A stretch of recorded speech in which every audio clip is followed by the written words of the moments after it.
Biz акыркы жолу Райымбек Матараевди жанагы камакка алганда ошол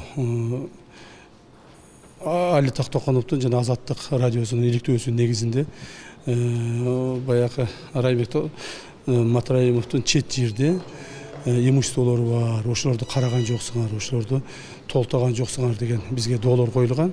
Ошондон биз ал кишини башка жака, чет жака качып кетпеш үчүн аны биз камакка алганбыз. Камакка алып, ошол акыркы 2 айда биз бардык мамлекеттерге запростор жөнөттүк. Бул СНГ мамлекеттердин баарына жөнөттүк. Кытай, Эмираты, Дубай баарына жөнөттүк. Ошол жактан бизге азыр жооптор келип түштү. Ошол жооптор келип түшкөн негизинде бардык мамлекеттик органдар Райымбек Матараевдин жана анын үй бүлөсүнүн чет жерлерде имуществосу жок, өзүнө катталган жана жакындарына катталган эч кандай бир үй мүлктөрү жок деген кагаздар келип түштү бизге. Ошондон кийин гана биз ишти токтотуп аны чыгарганга мажбур болдук. Салттарда жана коомчулукта бул сиздер жүргүзүп жаткан антикоррупциялык саясатка көлөгө түшүрөт деген пикирлер айтылууда да. Эми биз адамдын укугу дегендеги бар да. Адамды биз жөнөн эле кармап, камакта отурганга бизге дагы эртең жооп беришибиз керек.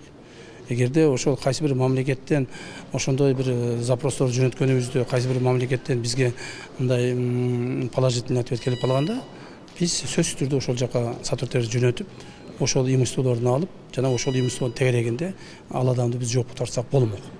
Бүгүнкү күндө аны жоопко тартууга эч кандай негиз жок болгондуктан биз аны кое берүүгө мажбур болдук. Чет мамлекетте мүлкү жок дегенге сиз өзүңүз ишенесизби?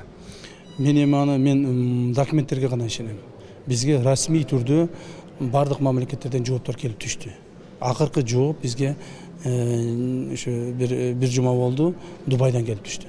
Биз расмий документтерге гана ишенебиз. Райымбек Матараев менен катар бир 40 таможня тармагындагы адамдарга да сурак жүрүп жатпады беле? Алар эмне болушту? Ошол 40 адамдардын где-то бир 15 чактысы акча төлөп чыгышты. 15 чактысы ар түрдүү акча. Кээ бир 5 миллион төлөгөнү бар, 20 миллион төлөгөнү бар, 50 миллион төлөгөнү бар. Ошолордун күнөөлөрүнүн такталганына деңгээлинде акча төлөп чыгышты. Депутат Дастан Бекешев сиздерди Райымбек Матараев менен келишип алган, бул жөн эле коомчулук алдындагы спектакль деп дагы айтып өттү да. Сиз буга кандай комментарий бере аласыз? Комментарий бере албайм. Депутат оозуна келгенин сүйлөй берет.